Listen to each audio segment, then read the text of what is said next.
Phase 1 of the Road-Town Cruise Pier expansion project is ready to get underway following a groundbreaking ceremony on Thursday, May 8th at the Wickhamski 1 site. Noting a shrinkage in recent cruise arrivals, Premier and Minister of Finance and Tourism Dr. Yolanda Smith says the expansion project offers opportunities for improved visitor experience as well as entrepreneurial opportunities. He says the project is a catalyst for a rebirth of cruise tourism in the BVI, and there is expected to be a mild increase in cruise arrivals for 2014. We must never forget that today's cruise passenger could so spellbound by the pristine beauty and visitor experience become tomorrow's overnight visitor. This is just one of the goals of the cruise expansion project.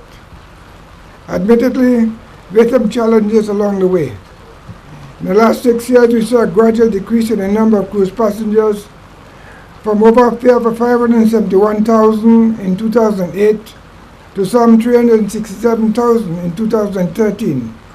And a drop in the number of port calls from 408 to 361. Understandably, we were challenged as a sector to examine these changes. While contributing factors are varied, the reality is that most popular cruise line ships today can no longer be accommodated at our port facilities. And unless we build new ones, we will continue to see shrinkage in our cruise arrivals. The trend in the cruise industry is to attract larger ships, which our current port facilities are not designed to accommodate.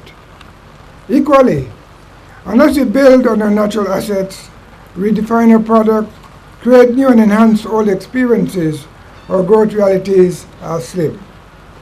The new pier development therefore represents a catalyst to the continuation of cruise tourism rebirth, a rebirth which will reposition the BVI among leading tourism destinations such as Jamaica, Bahamas, St. Martin, and the United States, Virgin Islands.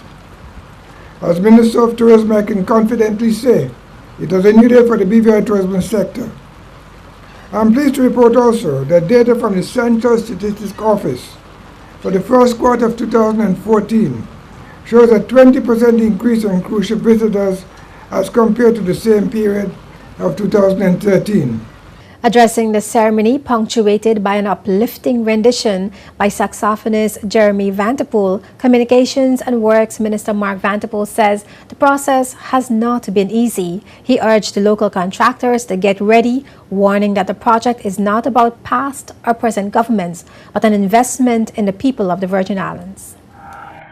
Taxi and tour operators are local vendors, restaurateurs, and other local businesses. In addition, it will provide between $7 and $10 million annually to help the Ports Authority with a ports development program throughout the territory over the next 15 years and beyond. As a government, it is our mandate to do this. We promised you we would. And ladies and gentlemen, we are delivering on that promise. So ladies and gentlemen, this cruise pier development project is not even about past governments or not even about present governments, but it is really about securing the future for our children and our children's children, as so ably said by our devoted minister, junior minister of tourism. The $30 million project was signed recently with IDL Inc. Meridian Construction to carry out work on the project from July 2014 to late summer 2015. Project manager Dion Stout says the main goal is to extend and strengthen the pier, conduct dredging works, construct a boardwalk, and reclaim land in the area. Percy Roden of Meridian Construction says the existing pier is 20 years old. The original cruise ship pier was built over some 20 years ago, when cruise ships were considerably smaller. At the time, this was a major achievement for the territory. Its completion enabled, for the first time, large ships, or ships which were at the time considered large, to dock shoreside in Road Harbor. Since that time, ships have been manufactured at increasingly large dimensions, in many cases more than tripling the size of the ships that existed in the 80s.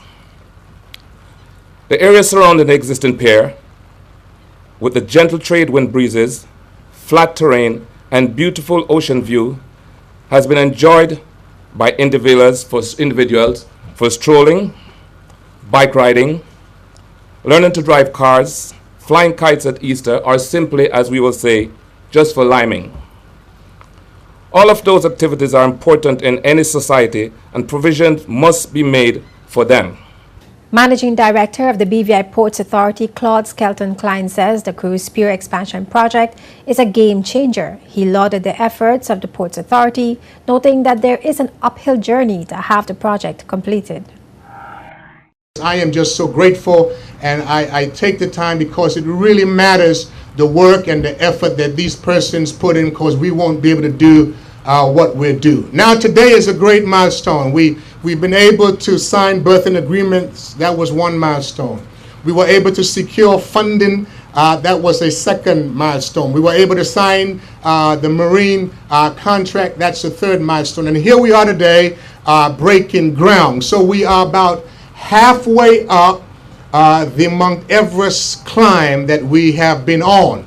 We have another half to go, and but we are excited, we are ready, we are energized, Minister Vanderpool, to go forth, and we will do everything in our power at the BVIPA to ensure a successful landing at the top.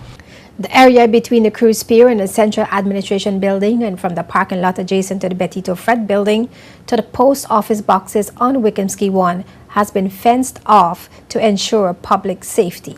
To protect cruise passengers during port calls, a temporary and convenient pickup and drop-off area for taxis and tour operators is being established.